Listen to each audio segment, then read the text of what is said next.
নিশ্চিত করার যে কথা বলা হয়েছে সেগুলি কতটুকু বাস্তবায়ন হয়েছে, সামাজিক দায়বদ্ধতা থেকে সমাজের উপর কি ধরনের প্রভাব পড়বে এই ধরনের স্টাডি করার জন্য বারবার বলা হয়েছে যে আপনারা যখন এই প্রস্তাবপত্র দিবেন এই সামাজিক দায়বদ্ধতার জায়গায় আপনারা সোশ্যাল অ্যাপ্লিকেশনে স্টাডি করে তারপরে এখানে প্রস্তাবটা দিবেন যে কিভাবে এটা করবে।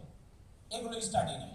তবে আমি ইডব্লিউডি যিনি একটা প্রস্তাব দিয়েছেন আরবির, যেমন ধরেন ময়মনসিংহ থেকে গাজীপুর এবং ময়মনসিংহ ভালুকা পর্যন্ত, এগুলি আমার মনে হয় যে এখন আরবিতে রাখার প্রয়োজন নেই। তো মূল্য কিভাবে আপনি না বাড়িয়ে সমন্বয় করতে পারেন, আপনার নিজে স্বাবলম্বী হতে পারেন, সেদিকে আমার মনে হয় যাওয়া দরকার। আমাদের যে ব্যাটারি চালিত অটো রিক্সা যে বিদ্যুৎ হরণ করছে, অথচ এই অটো রিক্সার মালিক আমি যদি বলি যে আমরা তো সাধারণ নাগরিকদের কথা বলি যে রিক্সা চালায় তো সাধারণ শ্রমজীবীরা, কিন্তু এই রিক্সার পিছনের কাহিনীটা আপনারা তো জানেন না। আপনারা দেখবেন ব্যাংকে এখন এফডিআর কমে গেছে, কেন জানেন? ওই যারা রিটায়ার করছিল গত এই 2-3 বছরের মধ্যে, এরা প্রত্যেকেই 2-3টা অটো রিক্সার মালিক, এখন আর ব্যাংকে সঞ্চয় রাখে না, তার অটো রিক্সা কিনে। এই যে অটো রিক্সার ভাড়া আমি বলছি, এবং একজন রিক্সা চালক দৈনিক 500 থেকে 550-600 টাকা অটো রিক্সার ভাড়া দেয়, তাহলে সে উচ্চ মূল্যে ভাড়া নিয়ে এই রিক্সা চালাচ্ছে আর আমার এই বিদ্যুৎ ব্যবহার করে, সেখানে আপনারা কি ব্যবস্থা নিয়েছেন? এটা তো একটা বিহিত করতে হবে। আপনি বলছেন গ্যাস নাই, আসে না আমার সাথে, আমি এই যে তাজপুর ব্রিজের পর থেকে আপনার সোনারগাঁও পর্যন্ত দেখাতে পারবো প্রত্যেক বাড়িতে গ্যাসের লাইন আছে, 1 টাকা গ্যাসের বিল দেয় না। তাহলে আপনি তার বিরুদ্ধে ব্যবস্থা নিয়েছেন? আপনি যে লুটপাট করবে তার বিরুদ্ধে ওটার ব্যবস্থা নেবেন না।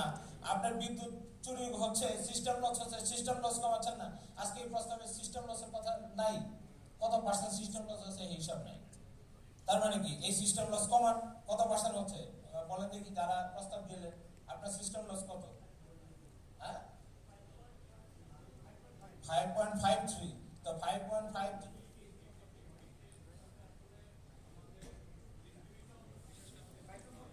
অর্থাৎ 12-13%।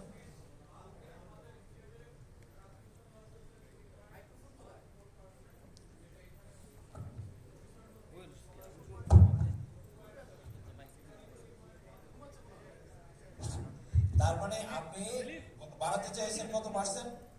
আপনার প্রস্তাব করেছেন বৃদ্ধি করার জন্য কত পার্সেন্ট? নির্দিষ্ট প্রস্তাব করেননি। তার মানে ধরেন আপনি প্রস্তাব করেছেন যে যেন পত্র পত্রিকার রিপোর্ট অনুযায়ী যদি বলি আপনার 28-29% বাড়ানোর কথা বলছেন আপনার, 17 থেকে 21। আর আপনি এখানে আপনার সিস্টেম লস আপনার নিজেরাই দাবি করতেছেন প্রায় 15%। না না না, ধরেন 12%। 12%। আমরা কোথাও দাবি করি না যে আমাদের সিস্টেম 12%, এমন তথ্য নাই। না, আমরা জানি না, না আমাদের তথ্য আছে।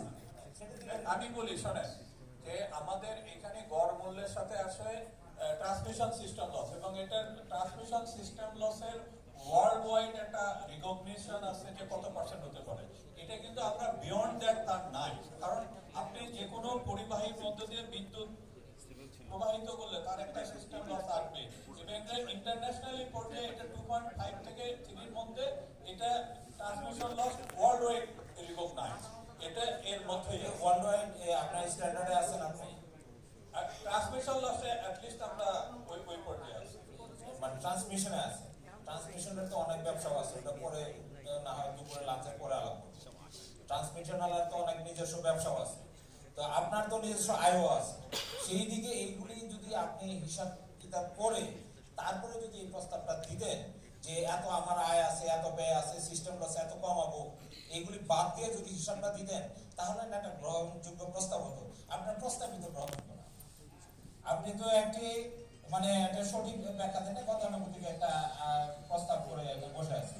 তো মাননীয় কমিশনার চেয়ারম্যানকে বলবো যে ওনাদের প্রস্তাব এটা সঠিক হয়নি, অতএব নতুন করে ওনাদেরকে প্রস্তাব দেওয়ার জন্য আপনারা বলবেন।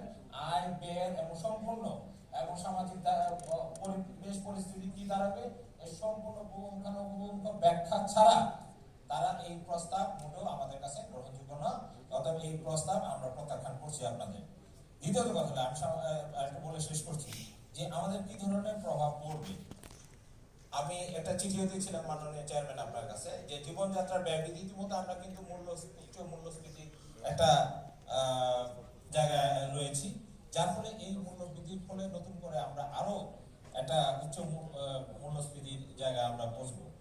ক্ষুদ্র ব্যবসায়ীদের উপর কিন্তু এটা চরম ধরনের প্রভাব বিস্তার করবে, যার উৎপাদন ব্যয় বৃদ্ধি পেলে একদম সাধারণ নাগরিকের ঘাড়ে এটা পড়বে। কৃষি উৎপাদন চাপে কিন্তু সেচ ক্ষেত্রে বিদ্যুতের একটি বড় ধরনের প্রভাব রয়েছে এবং সামাজিক অসন্তোষ এটা চরম আকার ধারণ করবে। নতুন একটি সরকার এসেছে, যদি এই ধরনের মূল্য বৃদ্ধি করা হয় তাহলে কিন্তু এই সরকারের প্রতি একটি নেতিবাচক ধারণা সাধারণ জনমনে বসবে। এটা আমি মাননীয় প্রধানমন্ত্রীর দৃষ্টি আকর্ষণ করছি যে আপনাকে কিন্তু ইতিমধ্যে উদাহরণ হিসেবে দেখানো হচ্ছে, সামাজিক যোগাযোগ মাধ্যমে এগুলি নিয়ে নানা ধরনের আলোচনা রয়েছে যে ভারতের একটি তামিলনাড়ু সরকার যদি পারে তাহলে আমাদের হিরো কেন পারে না। তাহলে অতএব মাননীয় সরকার আপনি এই বিষয়টি দেখবেন এবং যে ক্যাপাসিটি চার্জের বিষয়ে আমি মনে করি যে কমিশনে আরেকটি গণশুনানি অনুষ্ঠিত হওয়ার প্রয়োজন রয়েছে। এই ক্যাপাসিটি চার্জের নামে যে লুণ্ঠন হয়েছে এবং এখনো আমরা এই ক্যাপাসিটি চার্জ দিব কি দিব না এটির বিষয়ে আসলে একটা আমার মনে হয় একটি গণশুনানি অনুষ্ঠিত হওয়া দরকার আছে। যে এটার নিয়ে ব্যাপক আলোচনা সমালোচনা রয়েছে। হয়তো কেউ কেউ বিদ্যুৎ খাতে কেউ কেউ বলেন যে আন্তর্জাতিক বাজারেও তো অনেক দেশে ক্যাপাসিটি চার্জ হয়, হ্যাঁ দু একটা দেশে হয়তো হয়, কিন্তু সেটি কি আকারে হয় আর আমরা কিভাবে দিয়েছি এটি নিয়ে তো একটা আলোচনার প্রয়োজন রয়েছে। অতএব এটি নিয়ে একটি গণশুনানি আমি দাবি করছি। আজকে মাননীয় চেয়ারম্যান একটু শেষ করি যে আপনি যখন আমার পরিচয় দিলেন মুঠোফোনের পরিচয়, আপনি জানেন ইন্টারনেট এখন একটি মৌলিক অধিকার। এখন ইন্টারনেট যখন বন্ধ হয়ে যায় একটা সরকারও কিন্তু টিকতে পারে না, এটি কিন্তু আপনারা দেখেছেন। এবং ইন্টারনেট বন্ধের ফলে বলা হয়েছিল কি 10 বিলিয়ন ডলার আমাদের ক্ষতি হয়েছে।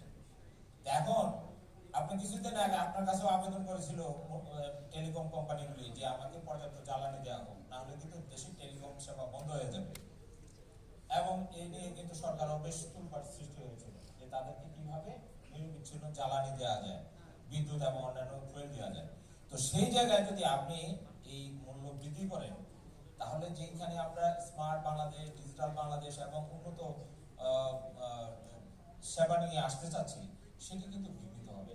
আপনি জানেন এখন ডেটা সেন্টারে আমাদের হিউজ একটা ডিমান্ড রয়েছে। এই ডেটা সেন্টারে কি পরিমাণ বিদ্যুৎ এর ডিমান্ড রয়েছে আমার মনে হয় আমাদের যারা প্রস্তাবকারী বন্ধুদের কাছে হয়তো এই হিসাবটাও নাই। তাহলে সামনের দিনে আরো বেশ কিছু ডেটা সেন্টার আসতেছে আমাদের এখানে, প্রচুর পরিমাণ কিন্তু এনার্জি একটা কনজিউমার একটা আছে। তার মানে আপনি যদি এখানে বিদ্যুতের মূল্য বাড়ান তাহলে কিন্তু এই কস্টটা কিন্তু আপনার ক্ষেত্রেও পড়বে। আপনি এনার্জি রেগুলেটরি কমিশনও কিন্তু ডেটা সেন্টার ইউজ করে, ক্লাউড ব্যবহার করেন, তার মানে আপনারও কিন্তু মূল্য খরচ কিন্তু বাড়বে। এমন না যে আপনি যে খরচের বাইরে যাবে তাও না। অতএব আমি মনে করি সার্বিক দিক বিচার বিবেচনা করে আমরা একটা গ্রোয়িং আপ নতুন করে বাংলাদেশ এটা শুরু করেছি। অতএব এই সময় এসে প্রথমেই বিদ্যুতের মূল্য বৃদ্ধি না করার জন্য আমি অনুরোধ জানিয়ে আমার কথা শেষ করছি। ধন্যবাদ সবাইকে।